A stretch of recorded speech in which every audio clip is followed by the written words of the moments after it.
Eis que venho sem demora. Apocalipse capítulo 3, verso 11. Breve Jesus voltará. Amém? Uma vez mais, um bom dia, um feliz sábado a todos vocês que estão aqui na casa do Senhor. É uma alegria saber que nesta manhã houve da sua parte decisão de vir aqui. Eu espero que quando você sair por essas portas, você saia certo e seguro de que teve um encontro pessoal com Deus e por Ele foi abençoado. Uma vez mais, você amigo que está nos assistindo através da internet, que Deus te abençoe ricamente também, permaneça conosco. A nossa igreja está nesse momento de portas abertas, você é convidado a estar presencialmente aqui também. Aos nossos amigos que são das demais igrejas adventistas da nossa área, ou de outros estados, obrigado por ter escolhido estar aqui nesta manhã na Capitol Brazilian Temple. Você que é um amigo que está a convite aqui de algum dos nossos membros de igreja, você também é muito bem-vindo, que Deus te abençoe. Somos uma comunidade de amor e fé, que estamos juntos aqui para nos prepararmos para a volta de Jesus. Eu estou muito feliz porque nesta manhã nós temos a oportunidade de uma vez mais estudarmos a palavra de Deus. Eu amo a Bíblia e espero que nesta manhã a palavra do Senhor, a Bíblia, possa com a sua mensagem abençoar a sua vida e o seu coração.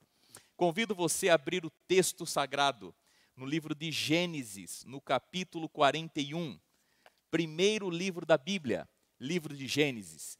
Por todo o mês de janeiro e fevereiro, nós estamos estudando a vida e a história de José. Nós estamos apresentando uma série chamada Enfrentando a Realidade. E hoje o título do sermão é Princípios de um Adorador.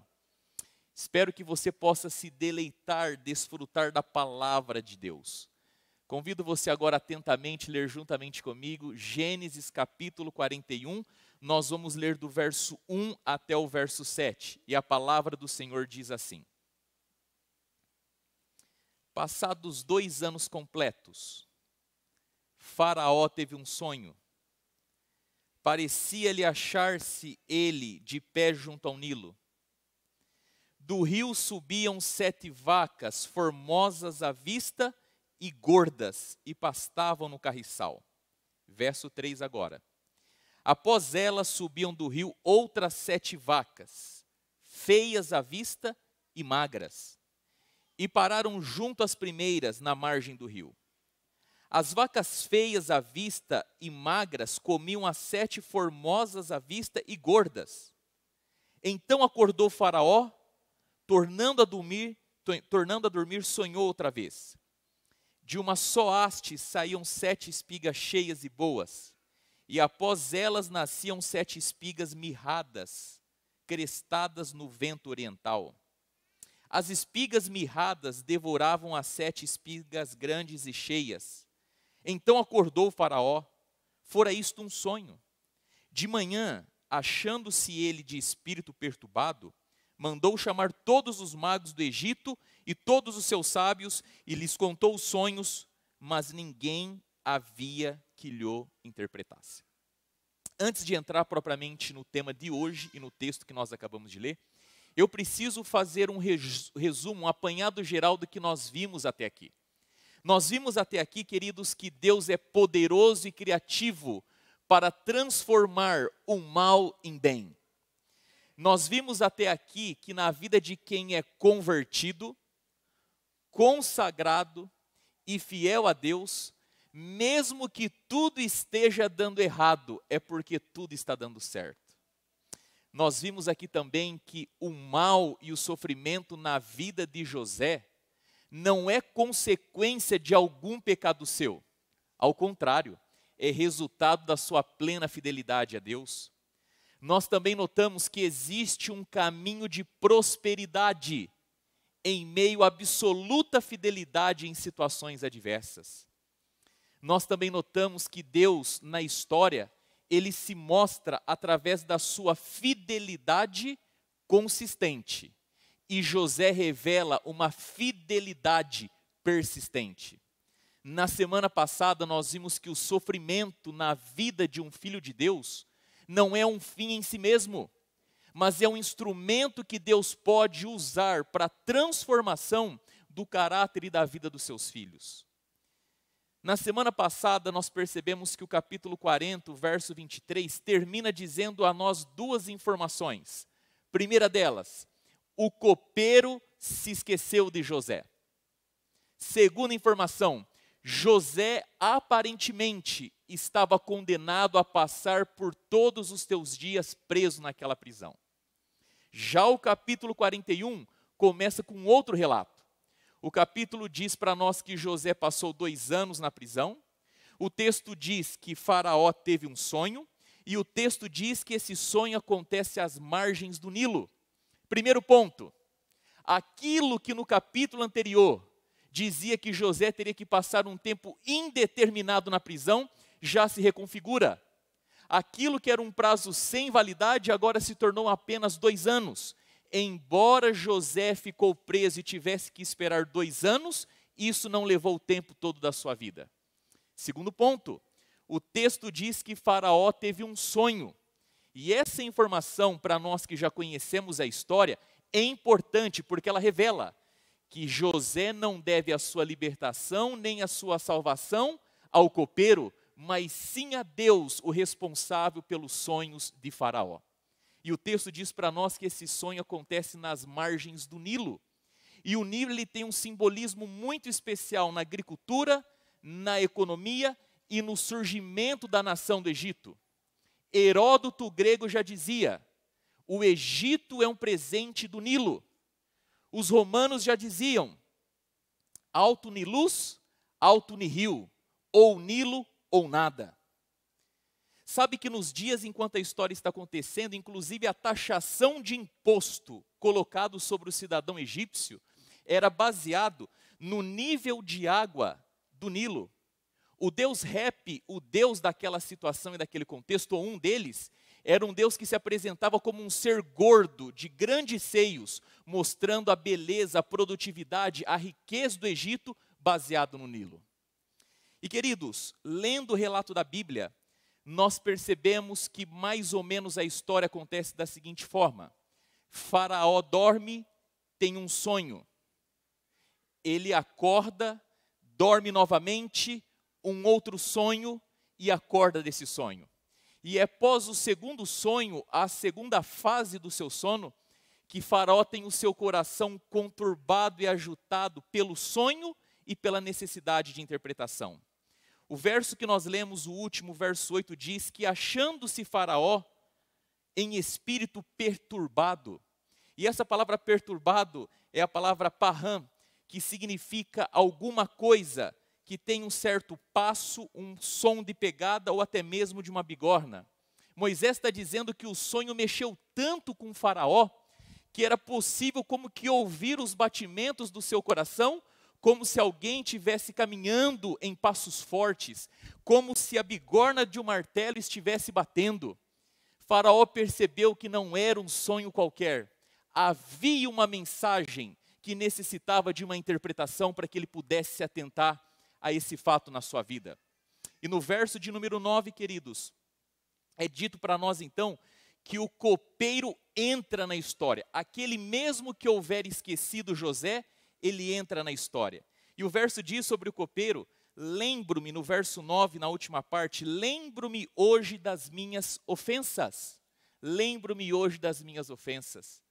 É interessante que quando nós lemos o texto e vamos ao original, essa palavra lembro, o masqui no hebraico, essa palavra está dizendo que na verdade o copeiro não se lembrou de José. O verbo é colocado na sua forma causativa, dizendo o seguinte, não é o copeiro que se lembra de José, mas pela situação que o copeiro começa a viver na frente de Faraó, o copeiro é lembrado de José. Você entende? Não é o copeiro se lembrando, é a situação lembrando o copeiro. E quando nós partimos para o verso 10 até o verso 13, nós percebemos claramente, queridos, que o passado começa a se repetir no presente, mostrando que tudo aquilo que José predisse aconteceu. E isso foi o suficiente para que Faraó mandasse chamar José à sua presença, para que ele também novamente pudesse interpretar agora o sonho do próprio Faraó. Nas palavras do copeiro, a atenção do leitor é totalmente direcionada para a primeira ocasião da interpretação dos sonhos de José. Embora o copeiro tivesse se esquecido de José, agora ele recordava que a interpretação do sonho que José ofereceu ao copeiro e o padeiro havia resistido ao teste, e dentro da linha cronológica dos fatos, aquele sonho se consumou como realmente verdadeiro. E queridos, e se nós notarmos na história atentamente, mais uma vez nós percebemos que as aparentes coincidências são, na verdade, grandes providências de Deus. Porque até o fato do copeiro ter se esquecido de José foi uma providência para que ele fosse lembrado justamente na hora certa, quando o faraó tinha necessidade de encarregar alguém de uma missão especial. Você nota comigo que se o copeiro no passado tivesse libertado ou ajudado na libertação de José, possivelmente José não teria subido e ascendido ao poder no Egito. Dessa forma, querido, fica claro para nós que ao chamar a atenção do leitor para os eventos da passagem anterior, tanto a sabedoria de José quanto o poder soberano de Deus são destacados. Olhe para mim. Existem 2 pontos aqui: a sabedoria de José e o poder soberano de Deus. Irmãos, o nosso Deus é soberano sobre tudo e sobre todos, amém? Não existe nada que o nosso Deus não possa lhe dar.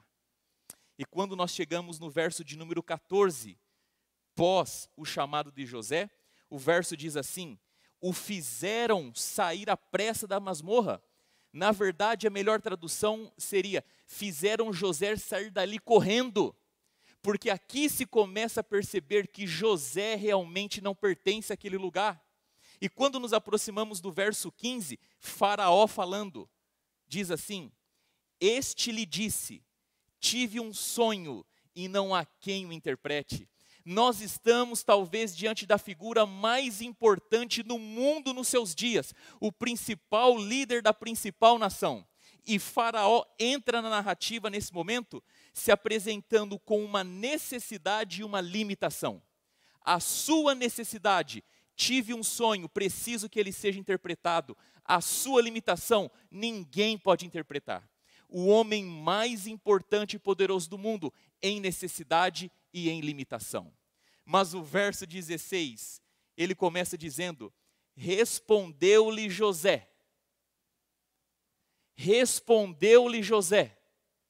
José está diante do homem mais importante dos seus dias, que está vivendo o drama da necessidade e sendo confrontado por uma limitação. Mas José, aquele que foi vendido como escravo, injustiçado, colocado na prisão, agora se apresenta e o texto diz: respondeu-lhe José. Sabe o que o texto está dizendo? Ele está fazendo um claro contraste entre a necessidade e limitação de um homem poderoso e o ajustamento de um escravo, porque o texto está dizendo que José nem de intérprete precisa. Ele está falando diretamente na língua corrente dos egípcios. E aqui nós temos o escravo ajustado, o poderoso em necessidade e limitação. E o texto diz para nós que a primeira resposta de José foi: não está isso em mim. Bilhadai, uma forte negação.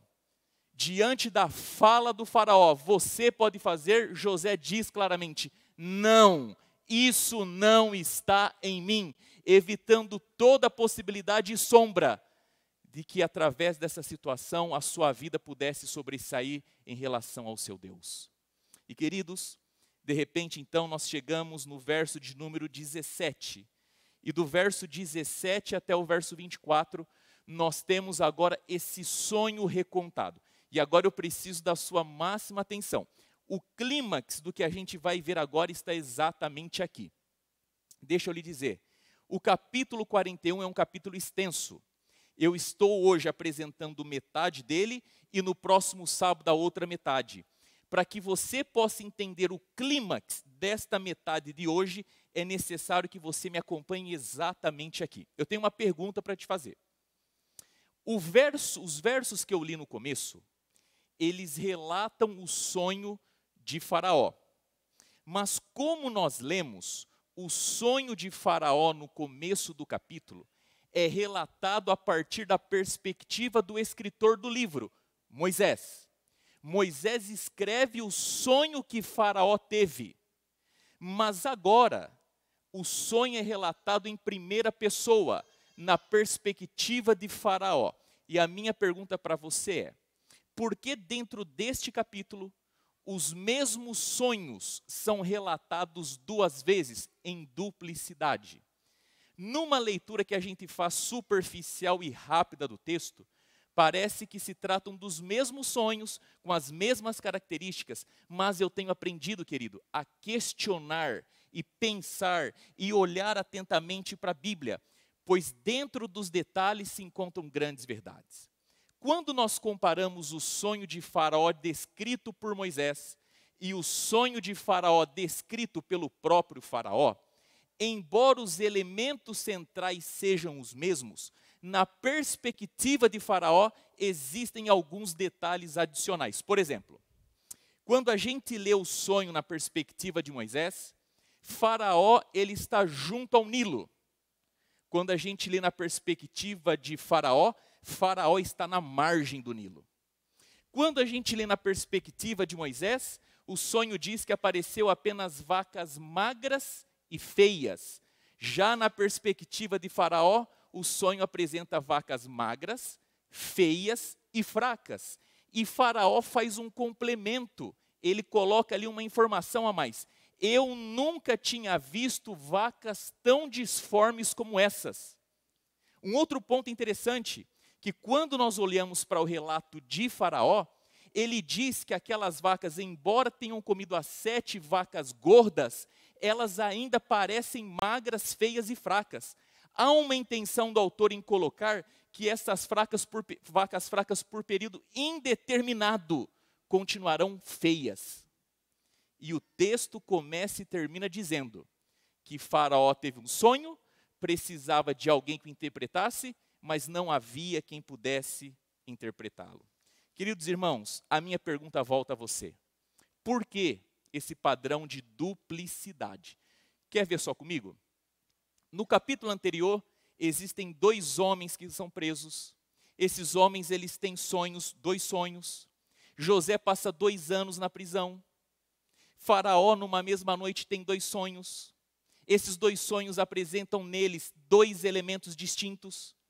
Há um esforço do autor em trabalhar em forma de par, colocando elementos juntos, 2 lado a lado. Por quê? Isso é muito comum no contexto da Bíblia. E aqui existe uma razão. A primeira delas, veja comigo o que está escrito no verso de número 32. Gênesis 41, verso 32 diz assim: o sonho de Faraó foi dúplice, porque a coisa é estabelecida por Deus, e Deus se apressa a fazê-la. Qual que é a primeira razão do sonho de Faraó ter sido dúplice? O texto responde, a Bíblia é sua auto-intérprete, porque Deus está agindo.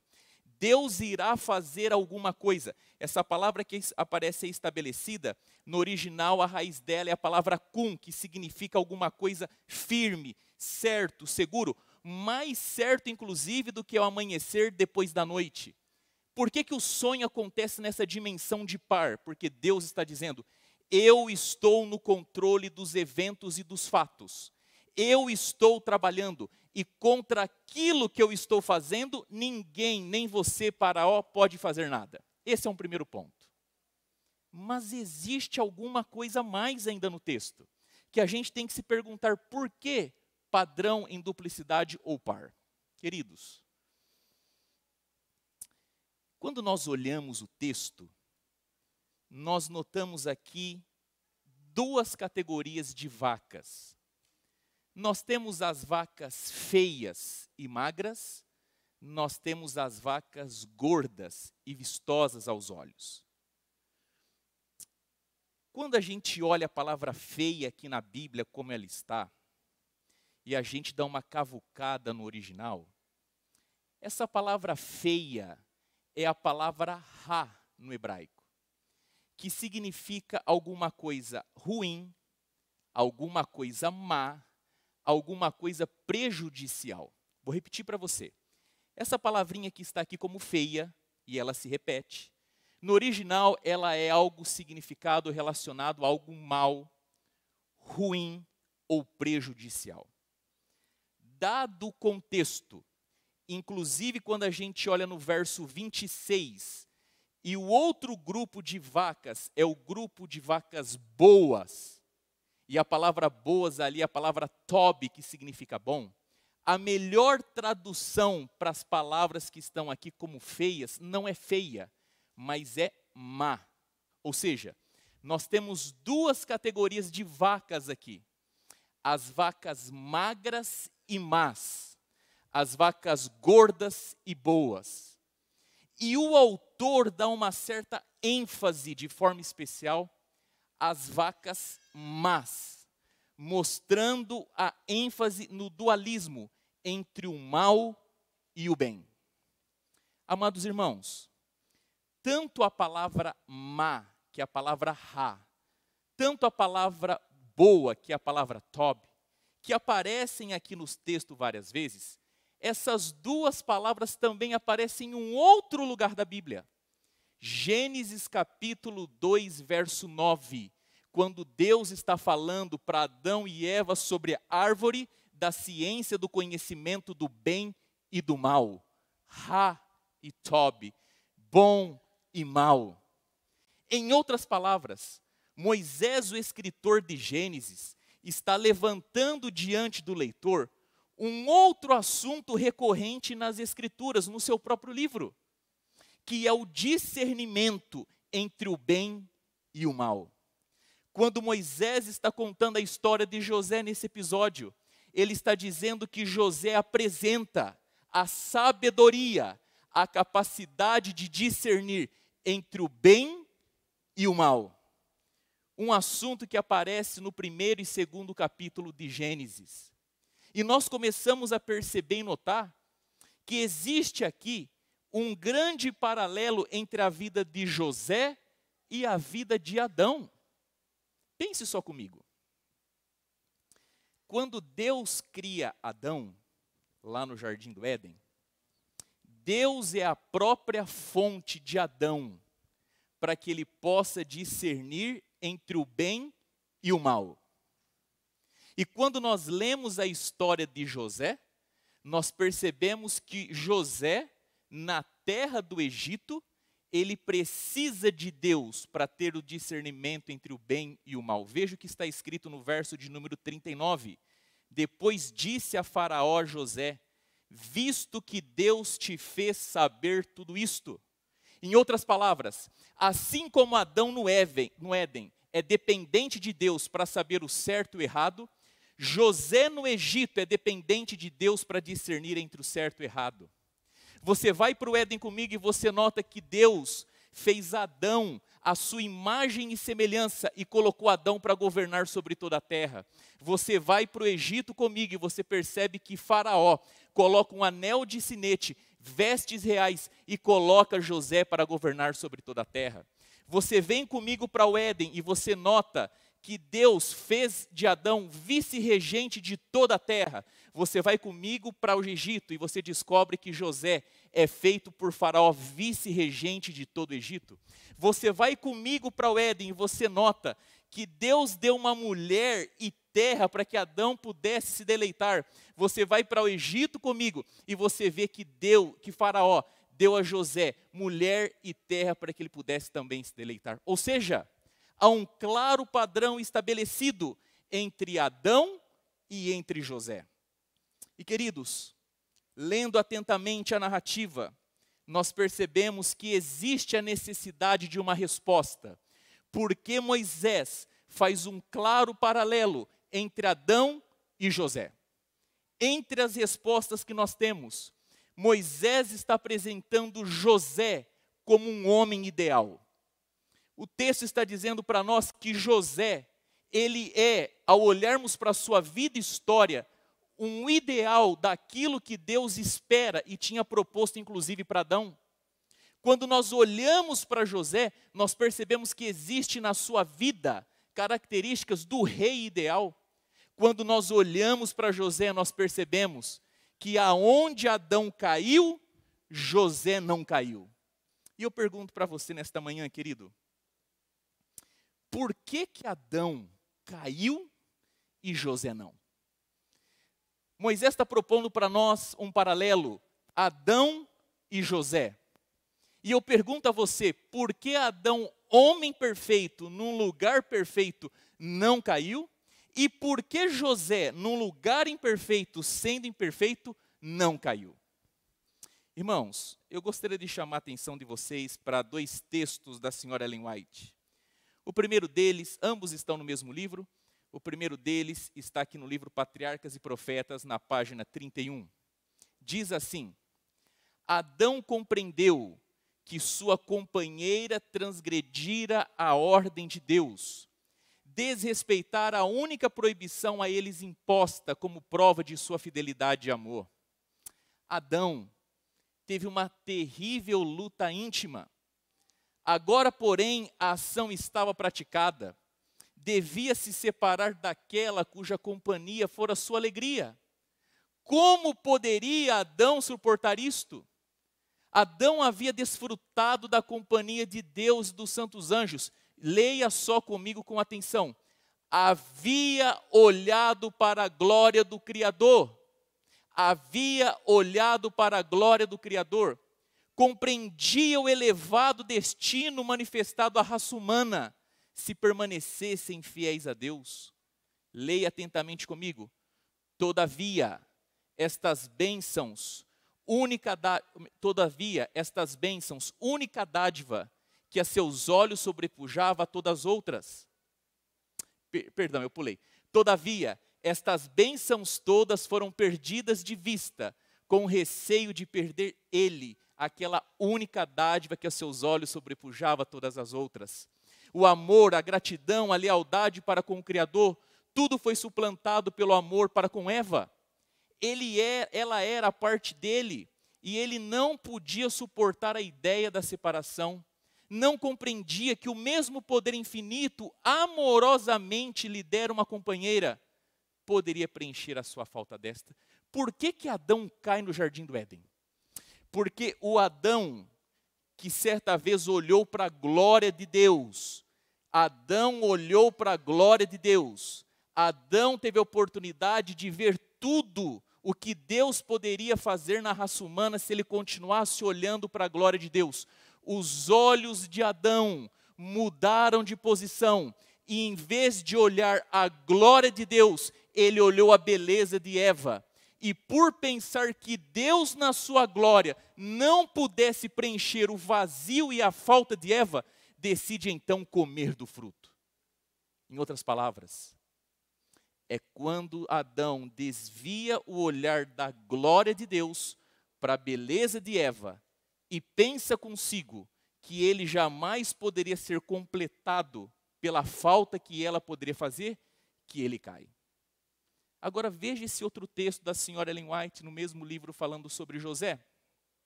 Livros Escolhidos, Patriarcas e Profetas na linguagem de hoje, na página 129, diz assim: a atenção do rei e dos grandes homens do Egito foi dirigida ao verdadeiro Deus, e eles aprenderam a respeitar os princípios revelados na vida de José como adorador de Jeová. Os princípios revelados na vida de José como adorador de Jeová. Ao se apegar aos princípios, a mente se acostuma a atender às exigências do dever acima do prazer e da vontade.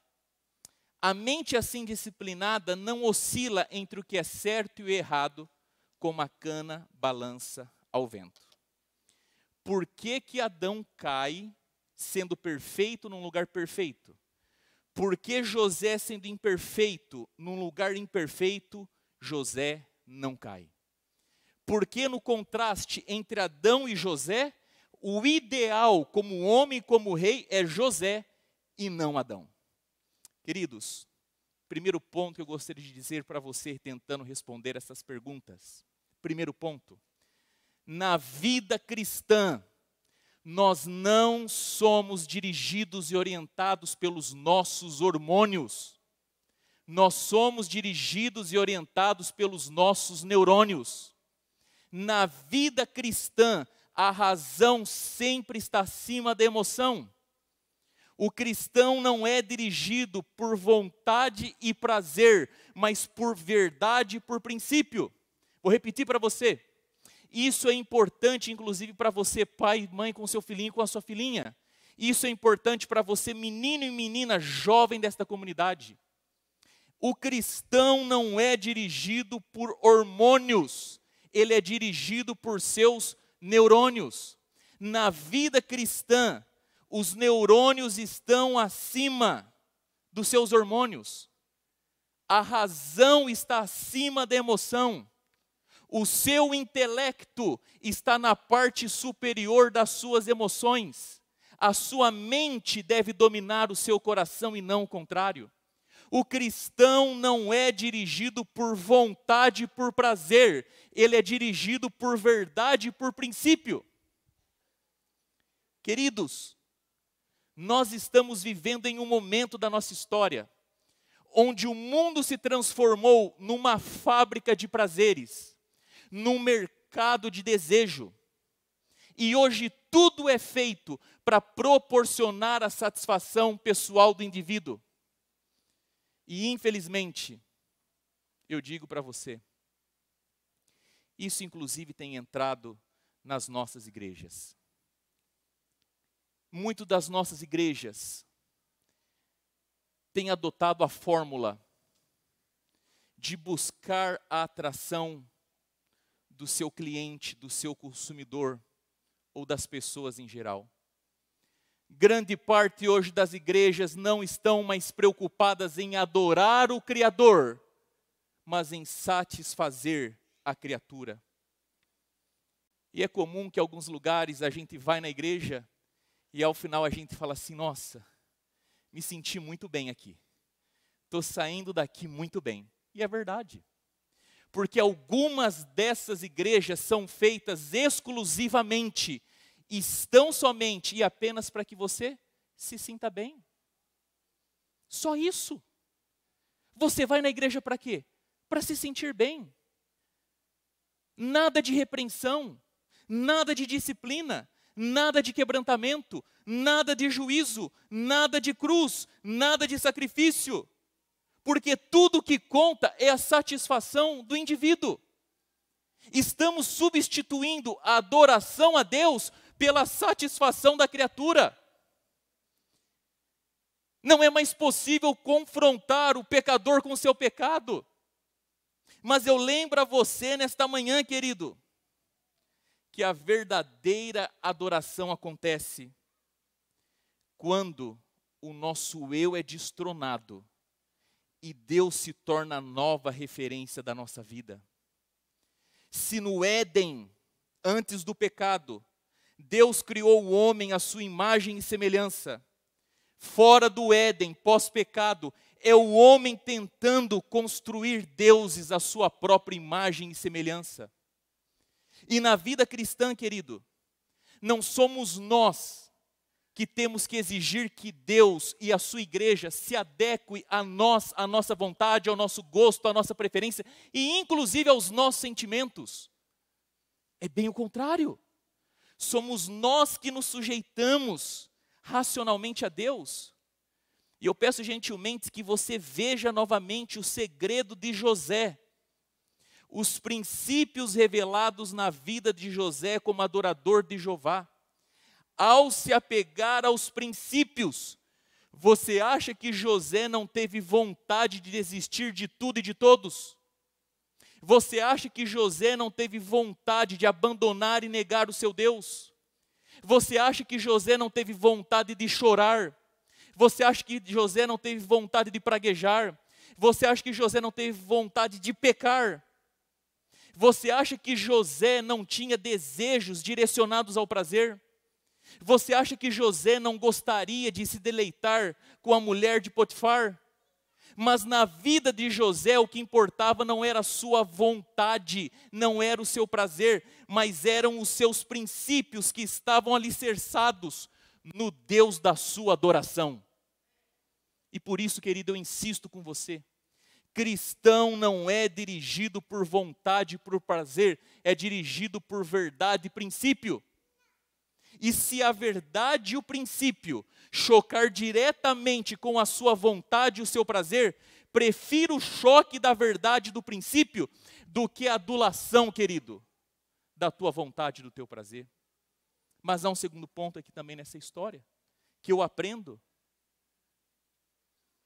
O ambiente e as condições não são determinantes. Porque Adão é o homem perfeito no lugar perfeito e cai. José é o homem imperfeito no lugar perfeito e não cai. Não importa onde você nasceu, não importa o que fizeram com você, não importa quem foi o seu pai ou sua mãe, ou a ausência do seu pai e da sua mãe, não importa o teu nível de escolaridade, não importa as experiências amargas e frustrantes que solaparam a sua vida, o ambiente e as circunstâncias não são determinantes.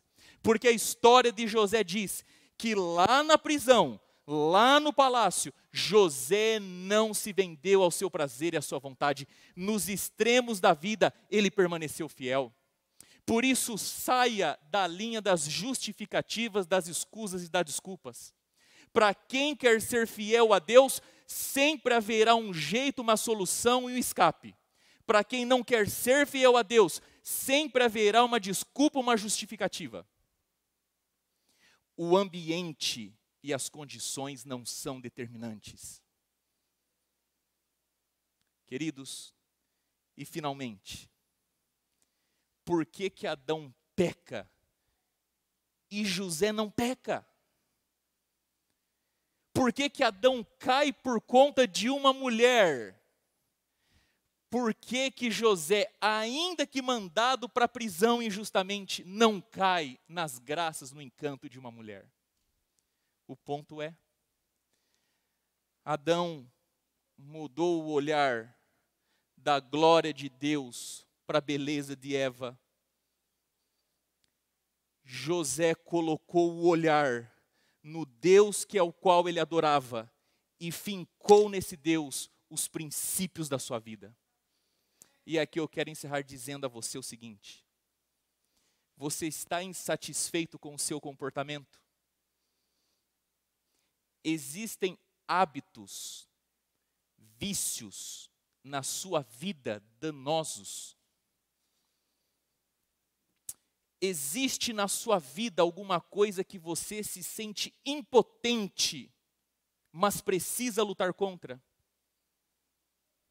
Existe na sua história alguma coisa herdada ou cultivada que te impede de viver uma vida normal, uma vida de santidade?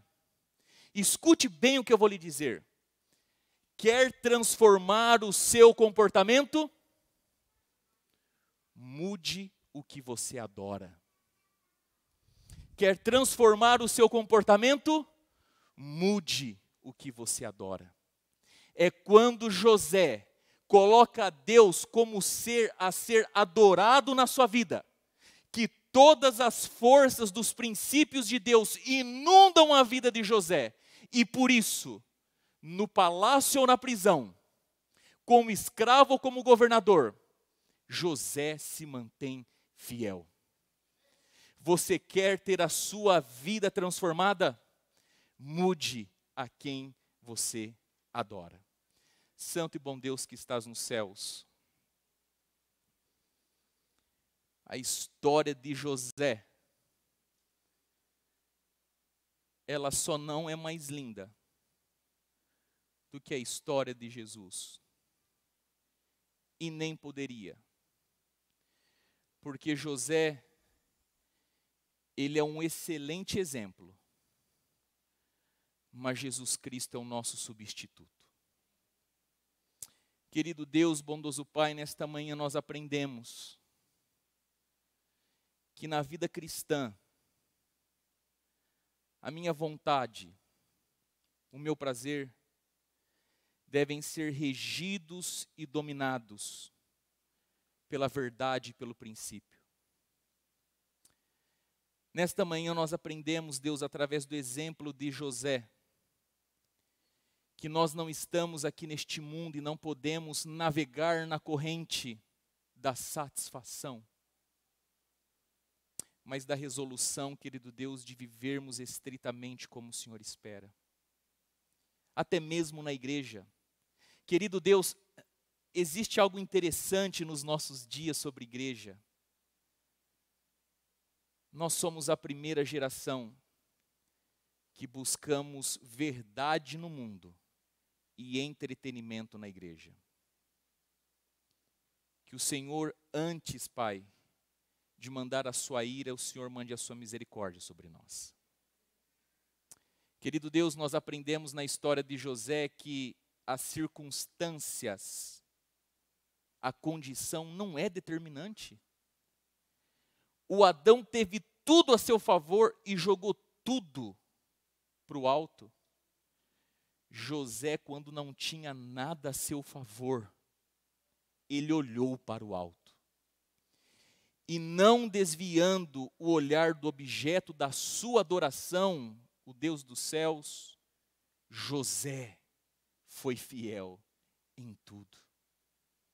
Enquanto Adão, tirando os olhos do objeto da sua adoração e colocando os olhos na beleza, se perdeu e perdeu tudo. E nós também aprendemos, Pai, que se estamos lidando na nossa vida com um vício, com um comportamento, com um hábito autodestrutivo, ou que esteja destruindo os outros, o remédio, ou o primeiro deles, é mudar na nossa vida o objeto da nossa adoração. E que na nossa vida pessoal, familiar e como igreja, o Senhor seja entronado no nosso meio. E que todos os nossos mais sublimes sentimentos, afeições, que o nosso olhar seja dirigido para o Senhor. Muitos de nós permaneceremos um pouco mais aqui na igreja agora. E desde já pedimos a tua bênção, em nome de Jesus. Amém. Eu peço para que você não saia ainda. Nós vamos substituir a música final por uma mensagem especial musical. Nós temos nesta manhã a oportunidade de recebermos aqui na nossa igreja a mãe do nosso pianista, do Robson Scaglione. Ela veio visitar o filho, a nora, os netinhos, e estará louvando ao nosso Deus nesta manhã. Que Deus te abençoe, minha querida irmã. Por favor, fique à vontade. Após a música, eu peço gentilmente que os membros batizados desta igreja permaneçam para uma reunião administrativa. Os demais, um feliz sábado, que Deus abençoe e aproveite o seu dia e o seu tempo.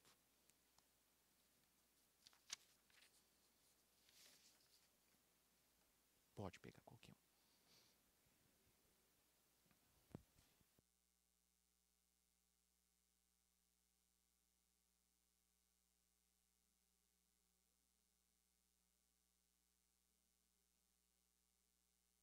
De irmãos adventistas brasileiros aqui, não é?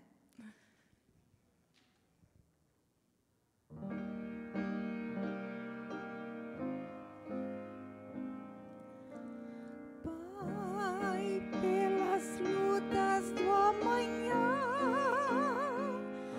não vou orar, mas guardo a Deus meus pés do mal por hoje só.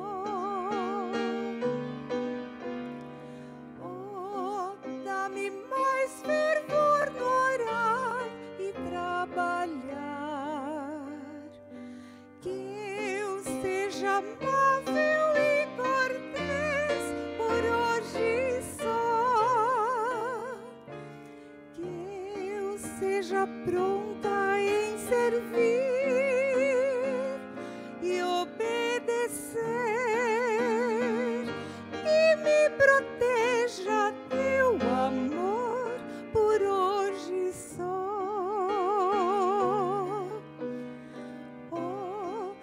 eu não peque no falar sem perceber.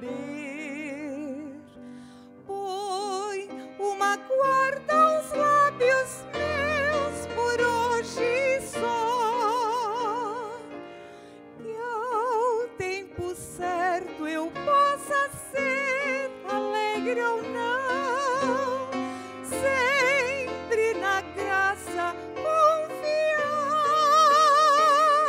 E se hoje enfim a vida aqui chegar ao fim, dá-me, Senhor, certeza do perdão. Pai, pelas luzes